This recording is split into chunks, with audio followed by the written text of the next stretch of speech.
মাজেদ মুন্সি আপনি লিখেছেন, সাহারির মূল ও উত্তম সময় কখন? আজানের কতক্ষণ আগে সাহারি খেয়ে শেষ করা উচিত? দেখুন, সাহারির মূল এবং উত্তম সময় হলো রাতের শেষ প্রহর, রাতের 3 ভাগের শেষ ভাগ বলতে পারেন, এবং বিশেষ করে আজানের অন্তত 10-15 মিনিট আগে সাহারি খেয়ে শেষ করবেন। এটি হলো সবচেয়ে উত্তম সময় সাহারির জন্য। যদি আপনি তার একটু আগে খেয়ে ফেলেন, তাতেও সাহারির যে সওয়াব সেটি আদায় হয়ে যাবে। সাহারির ক্ষেত্রে বেশ অনেকগুলো জিজ্ঞাসা আছে, একটা ভিডিও ক্লিপ আছে আমাদের, সেখানে আমরা সাহারি সম্পর্কিত কমন 10টি প্রশ্নের উত্তর দেওয়ার চেষ্টা করেছি। সেই ভিডিওটি দেখে নিলে আশা করি এই বিষয়ে সমস্ত জিজ্ঞাসাগুলো আপনার সমাধান পেয়ে যাবেন। তবে মৌলিকভাবে এটুকু বলে রাখি যে রাতে আপনি ঘুম থেকে ওঠার পর দুপুর রাত থেকে, অর্থাৎ মাঝরাত থেকে নিয়ে ভোর রাত একটা ফজর আজানের আগ পর্যন্ত, সবে সাদেকের আগ পর্যন্ত যে কোনো সময় আপনি খেলেই সেটা সাহারি হিসাবে বিবেচিত হবে, বিশেষ করে ভোর রাতে, রাতের শেষ প্রহরে 1/3 ভিতরে শেষ অংশে। আর একেবারে শেষের দিকে খাওয়াটা হলো উত্তম সওয়াবের কাজ, সুন্নাহ, বিশেষভাবে ফজিলতপূর্ণ। তবে একেবারে শেষের দিকের মানে এই নয় যে আজান হচ্ছে ভাব ঠিক সেই মুহূর্তে আপনি খেলেন, অর্থাৎ সবে সাদেকের ঠিক সঙ্গে সঙ্গে বা ওই টাইমের কাছাকাছি সময়ে আপনি খেলেন, এটি কিন্তু উত্তম নয়। বরং নবী করিম সাল্লাল্লাহু আলাইহি ওয়াসাল্লাম সাহারি খেয়ে শেষ করার পর সম্ভবত 100টি আয়াত তেলাওয়াত করার মতো সময় তার হাতে থাকতো। সে বিষয়টি আমাদের মাথায় থাকা উচিত। এবার শাহরিয়ার ইসলাম লিখেছেন, রমজানে গোসলের সময় যদি কানের ভেতর পানি প্রবেশ করে তাহলে কি রোজার কোনো সমস্যা হবে? সামান্য পানি যদি কানের ভিতর যায় এবং সেটা যদি আপনি ঝেড়ে ফেলে দিতে পারেন, সেটা যদি আপনার থাকে, তাহলে ইনশাআল্লাহ রোজা হয়ে যাবে, রোজার ক্ষতি হবে না। আব্দুল্লাহ হাফসা আপনি লিখেছেন, সংসারে অনেক বিষয় নিয়ে স্বামীর সাথে অনেক রাগারাগি করে ফেলি, আমি কি গুনাহগার হব?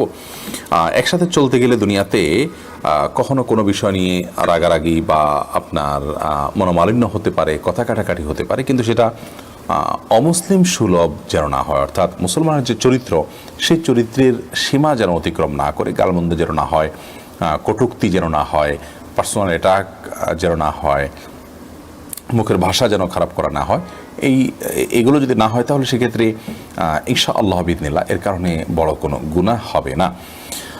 তবে যথাসম্ভব ঝগড়াঝাটি এগুলো থেকে নিজেকে বাঁচিয়ে রাখার কসরত করা, এটা নারী পুরুষ সকলের জন্য অত্যন্ত গুরুত্বপূর্ণ একটি ইবাদত। নবী করিম সাল্লাল্লাহু আলাইহি ওয়াসাল্লাম বলেছেন, মান তারাকাল মিরাআ ওয়া ইন কানা মুহিক্কা, যে ব্যক্তি ঝগড়া, বিবাদ, বিতণ্ডা, বচসা এগুলোকে এড়িয়ে চলে, ইগনোর করে, অথচ সে সত্যের উপর আছে, যার সঙ্গে ঝগড়া করার উপলক্ষ তৈরি হয়েছে, তিনি হয়তো রং জায়গায় অবস্থান করছেন, তারপরও নিজের সত্যের উপরে, নিজে সঠিকতার উপরে থাকা সত্ত্বেও জাস্ট কথা বাড়বে, এই জন্য তিনি যদি ঝগড়াকে এড়িয়ে যান, তাহলে তার জন্য নবী করিম সাল্লাল্লাহু আলাইহি ওয়াসাল্লাম জান্নাতের মধ্যখানে সেন্টার পয়েন্টে একটি প্রাসাদের জিম্মাদারি নিয়েছেন।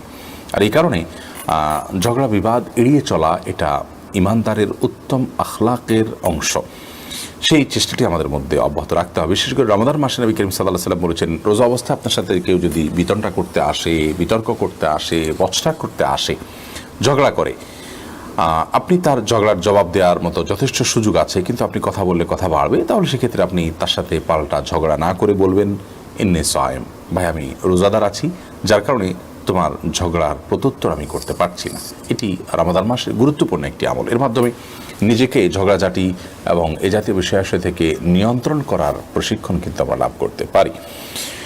এবার শাহনাজ আক্তার অনেক আপনি লিখেছেন, শারীরিকভাবে দুর্বলতা এবং ওজন কম, এমন অবস্থায় কি রোজা না রাখলে জায়েজ হবে? দুর্বলতার কারণে কিংবা ওজন কম হওয়ার কারণে রোজা না রাখার সুযোগ নেই।